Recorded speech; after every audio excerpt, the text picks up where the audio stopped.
today's topic agriculture. First हम जानेंगे कि what is agriculture. एग्रीकल्चर क्या है? How many forms of agriculture. Agriculture के कितने फॉर्म्स होते हैं? कम से तो सबसे पहले इसकी देखो, किसी भी चैप्टर की सबसे पहले हमको क्या जानना होता है, उसका डेफिनेशन कि आखिर उस चैप्टर का मतलब क्या है. एग्रीकल्चर सभी जानते हैं, खेती कृषि हम जानते हैं, लेकिन एक प्रॉपर डेफिनेशन होना चाहिए. तो वो प्रॉपर डेफिनेशन कहाँ से आएगी? पढ़ने से आएगी. तो एग्रीकल्चर है कि इट इज एन एक्टिविटी, एक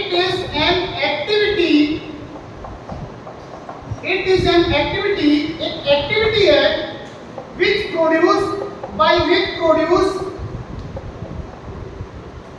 हम क्या प्रोड्यूस करते हैं? Grains. Understand?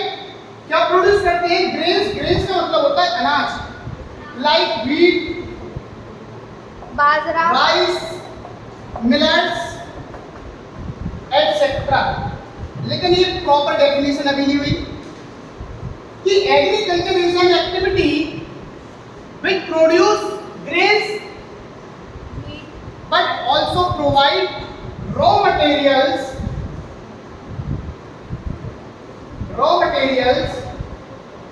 for many industries. क्या बताया मैंने कि एग्रीकल्चर केवल हमें ग्रेन्स नहीं देता, इस साथ में हमें प्रोवाइड करवाता है रॉ मटेरियल्स. बहुत सारी इंडस्ट्रीज के लिए raw materials. Let us example लेते हैं. रॉ मटेरियल, सब रॉ मटेरियल जानते हैं ना? यस और नो? जैसे एक टेक्सटाइल इंडस्ट्री है बेटा. कौन सी industry? Textile industry. Textile industry. और टेक्सटाइल का मतलब क्या होता है? कपड़ा. तो कपड़ा इंडस्ट्रीज के लिए इसका रॉ मटेरियल क्या होगा? कौन हुआ रॉ मटेरियल्स? क्या जो मेन रॉ मटेरियल है कॉटन. क्या है? Cotton is raw material for textile industries. Next sugar केन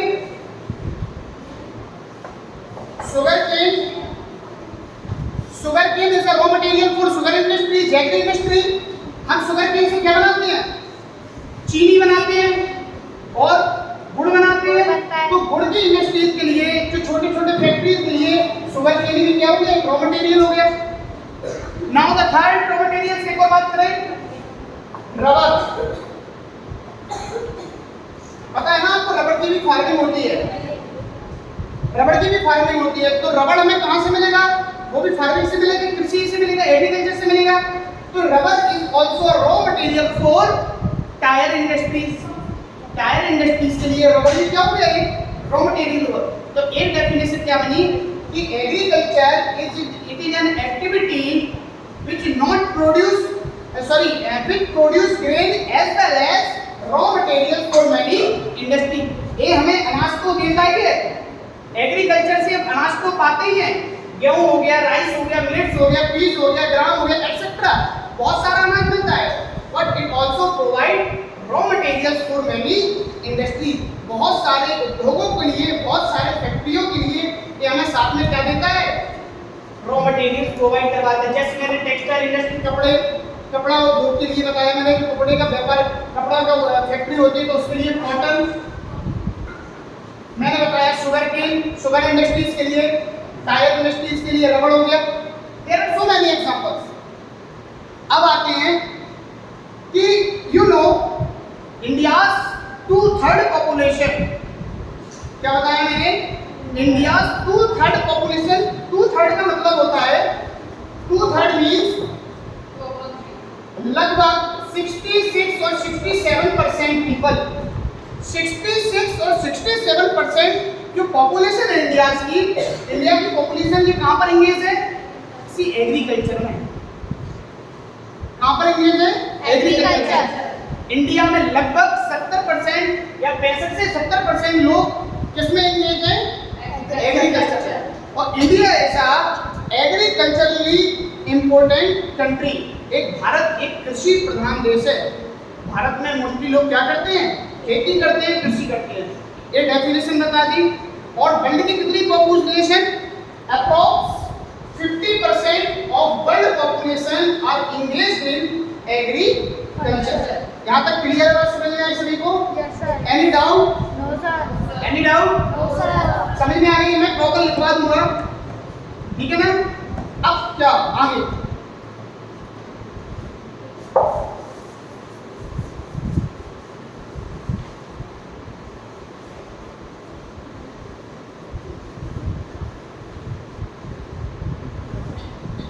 देखो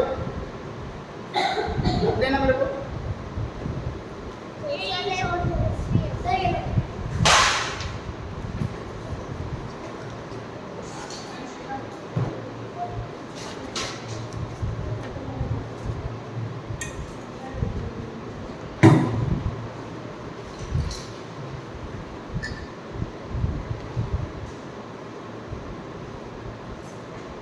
अब आते हैं हम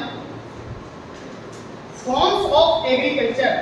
Forms of agriculture. Forms of agriculture के कुछ फॉर्म्स होते हैं, लाइक आपको पता है कि एनिमल हस्बेंड्री, मैंने क्या बताया? एनिमल हस्बेंड्री सुना है? Yes, sir. क्या होता है animal husbandry? Sir, pet animals को पालने वाला है।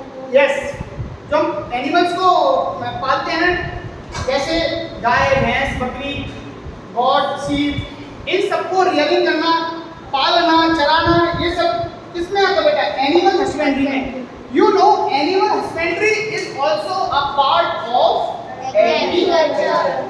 क्या बताया मैंने? एनिमल हस्बेंड्री,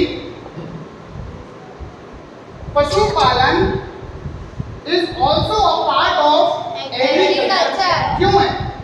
इसका मैं एक बेहतरीन एग्जांपल देता हूँ। हमने क्रॉप्स लगाई व्हीट की, किसकी क्रॉप करी?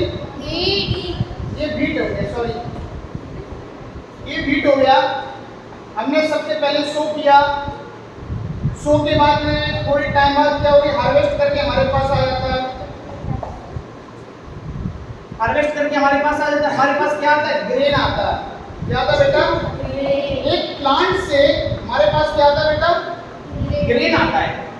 लेकिन ग्रेन तो हमारे पास आ जाता है, जो इसका वेस्टेज मटेरियल होता है, क्या बताया मैंने? जो वेस्टेज मटेरियल होता है, इसका भूसा कहाँ जाएगा? सर वो गाय वगैरह खाते तो गाय भैंस के लिए भूसा जाएगा। तो इसलिए animal husbandry is a part of agriculture. ये समझ में आ गया बराबर? अगर कोई पूछेगा कि एनिमल हस्बेंड्री को हम एग्रीकल्चर का पार्ट मानते हैं, ऑफ कोर्स मानते हैं। अब फॉर्म्स की बात करते हैं, तो कुछ लोग आपको देखा होगा वेजिटेबल्स की खेती करते हैं, फार्मिंग ऑफ वेजिटेबल्स। कुछ आपने देखा होगा breeding of fishes in tank और पॉन्ड। कुछ लोग क्या करते हैं? मछली का पालन करते हैं।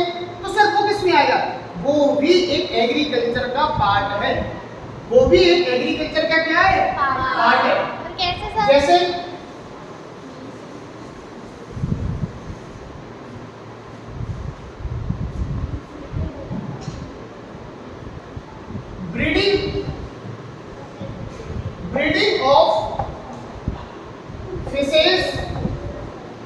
Breeding of fishes in a pond और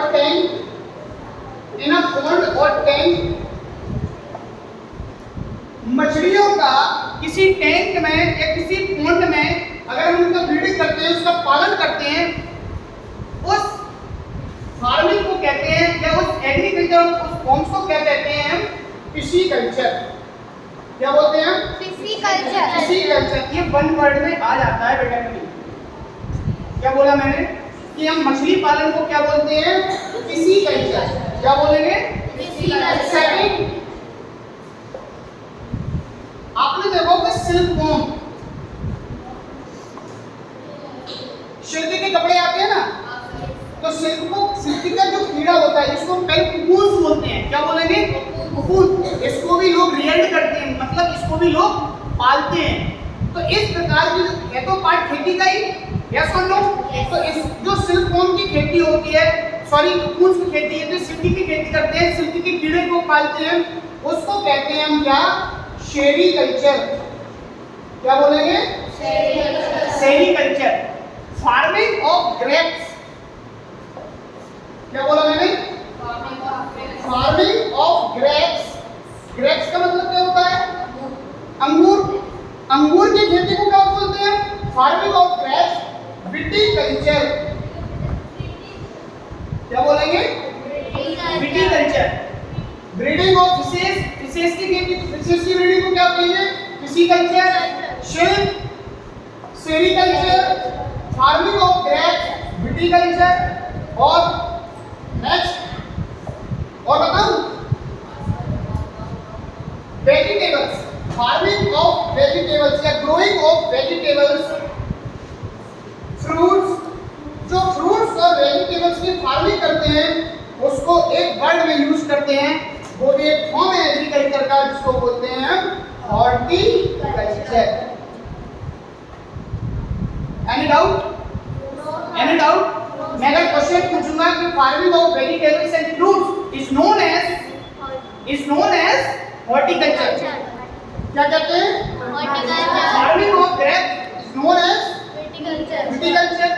और सिल्कवॉर्म की रियरिंग को क्या कहते हैं? सिल्कवॉर्म को पालते हैं उसको कहते हैं सेरीकल्चर। और ब्रीडिंग ऑफ फिशेस वगैरह, इसको जो मछली पालन करते हैं इसको क्या कहते हैं? फिशिकल्चर। यहां तक क्लियर है? Any doubt? Any doubt? आगे चले? आगे चले?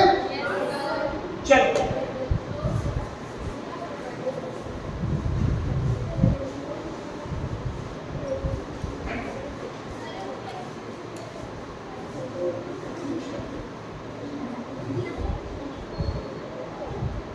इधर देखेंगे साथ लोग, इधर फार्मिंग के लिए या एग्रीकल्चर में इसको फार्मिंग बोलते हैं। ऐसे मैं खेती करना चाहता हूँ, मेरी बात सुनेगा सभी लोग। मेरे को खेती करनी है, मेरे पास एक लैंड है। हाँ, एक क्वेश्चन और, एक पॉइंट और, जिस लैंड पर हम खेती करते हैं उस लैंड को बोलते हैं एरेबल लैंड। कौन सी लैंड बोलते हैं? Arable land. जो जमीन उपजाऊ होती है, जो खेती लायक होती है, उसको क्या बोलते हैं? Arable land. क्या बोलेंगे? क्लियर है बात? नेक्स्ट, खेती करने के लिए, फार्मिंग करने के लिए हमें हमारे पास कुछ इनपुट्स होने चाहिए। Stop talking first, you girls please, no need to talk here and there. सबसे पहले हमारे पास क्या होने चाहिए? कुछ इनपुट्स होने चाहिए। ऐसे नहीं कि खेती हम करने जा रहे हैं, खेती के लिए हमें सबसे पहले क्या होना चाहिए हमारे पास? कोई बताएगा? सबसे पहले लैंड तो ठीक है, लैंड होना चाहिए, एरेबल लैंड होना चाहिए, ठीक है, वो क्लाइमेटिक कंडीशन ठीक है। इनपुट्स बोल रहा हूं मैं, जैसे मैं बताऊं। सबसे पहले हमारे पास होना चाहिए, इनको इनपुट्स बोलते हैं सीड्स। Very good. सबसे पहले हमारे पास क्या होना चाहिए? सीड्स। हमने सीड्स हुए हमारे पास, प्लस सीड्स के बाद हम सीड्स के साथ साथ हमारे पास फर्टिलाइजर्स, इसको तो सभी जानते हैं, मैं खाद को, प्लस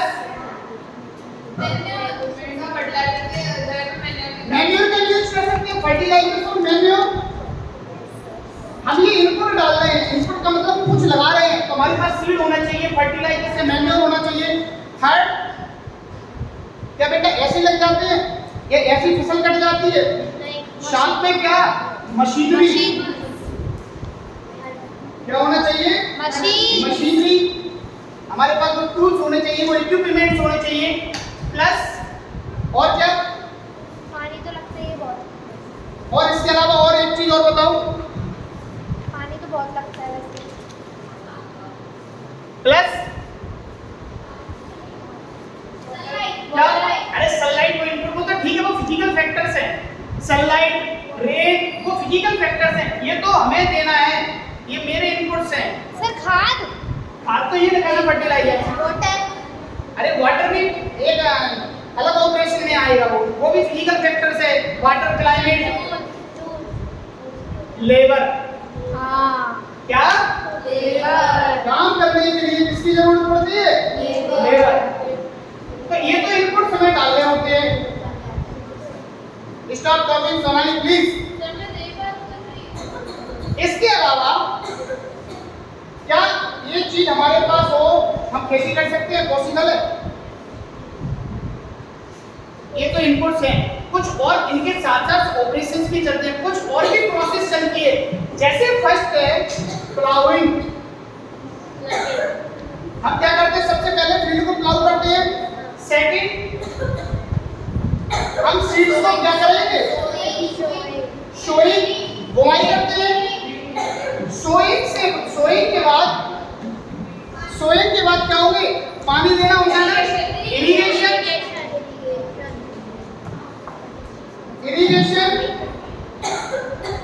इरिगेशन के बाद फीडिंग। इसे अभी कई बच्चे ऐसे हैं जो फीडिंग नहीं जानते, फीडिंग क्या होता है? मैं बताऊंगा फीडिंग क्या होता है। फीडिंग सुनो, जब क्रॉप्स की जो मेन क्रॉप्स के साथ कुछ अनवांटेड प्लांट्स ग्रो करते हैं, लिसन टू मी, जो मेन क्रॉप्स के साथ जब अनवांटेड प्लांट्स भी क्या करते हैं? ग्रो करते हैं, तो हमें उसको क्या करता है? रिमूव करना होता है, निकालना होता है। उस प्रोसेस को कहते हैं वीडिंग। वीडीसाइड्स को रिमूव करते हैं, खुरपी वगैरह से। अगर हमने वीडिंग नहीं की है तो जो न्यूट्रिशन प्लांट्स को, जो अपने क्रॉप्स को चाहिए होता, तो ये ले जाता। तो अपनी क्रॉप सही तरीके से सर्वाइव नहीं कर पाती, ग्रो नहीं कर पाते। इसलिए वीडिंग बहुत जरूरी है। तो वीडिंग भी होना चाहिए। और वीडिंग के जब लास्ट होता है तो उसको कहते हैं हार्वेस्टिंग। क्या करना लास्ट पर? हार्वेस्टिंग। ठीक है, हमने ये सब इनपुट डालते हैं, ये सब डालते हैं, जब तो हमारे पास क्या आता है? आउटपुट। क्या आएगा बेटा? में कुछ आउटपुट मिलेगा। जब हम इतनी सारी प्रोसेस करेंगे, इतने सारे ऑपरेशंस करेंगे, हम सीड्स लेंगे, पहले प्लाउ करेंगे, फिर सीड्स डालेंगे, बुआई करते हैं, फिर इरिगेशन करते हैं, फर्टिलाइजर्स डालते हैं, उसके बाद बीडिंग करते हैं, बीडिंग के बाद हार्वेस्ट करते हैं, जब तो हमें क्या मिलेगा? फसल। क्या मिलेगी आउटपुट में? फसल। इतनी सारी हमने चीजें की, जब हमें क्या मिली? फसल। क्लियर है बात? समझ में आई? जब तो आउटपुट में हमें क्या मिला? क्रॉप्स मिली। अगर सपोज करो, मान लो कि आप तो खेती नहीं करते हो, आप तो एनिमल हस्बेंड्री का काम करते हो, तो एनिमल हस्बेंड्री में बहुत सारी प्रोसेस होती है। तो उसमें भी हमें क्या मिलेगा? वूल मिलेगा। जब भी हमें वूल मिलता है, ठीक है ना? वूल जानते हो ना, ऊन, जो कहां से मिलती है? शीप से। और इसके बाद अगर हम दूध का वो कर रहे हैं, बिजनेस कर रहे हैं, तो हमें क्या मिलेगा? डेयरी प्रोडक्ट, डेयरी वाला माल मिलेगा। ये मिलता है हमें आउटपुट। जब हम इतनी सारी चीजें इनपुट्स डालते हैं, जब हमें क्या मिलता है? आउटपुट। यहाँ तक क्लियर है? तो मैंने क्या बताया? पहला तो एग्रीकल्चर होती क्या है, तो सभी बोलेंगे agriculture is an activity which produce grain as well as provide raw material for many industries like cotton, for cotton textile industries, rubber for tire industries, sugarcane for sugar industries. There are so many examples. फिर मैंने बताया there are various forms of agriculture like sericulture, viticulture, horticulture and pisciculture. फिर मैंने बताया कि world 50% population are engaged in agriculture. और India's 2/3 population means approx 65 और 70% population are engaged in agriculture. ठीक है, थर्ड पॉइंट मैंने बताया था, जिस लैंड पर हम खेती करते हैं उस लैंड को क्या बोलते हैं बेटा? जो जमीन उपजाऊ होती है, that is a arable land. कौन सी लैंड होती है? Arable land. ठीक है ना? उसके बाद हम खेती करने के लिए कुछ इनपुट्स डालते हैं, जैसे सीड्स डाला हमने, फर्टिलाइजर्स डाला, प्लाउ डाला, इतने सारे ऑपरेशन करते हैं, उसके बाद हमें क्या मिलता है? क्रॉप्स मिलती है। अंडरस्टैंड? इतना आप यहाँ तक क्लियर है ना? इसके आगे बताएंगे कल।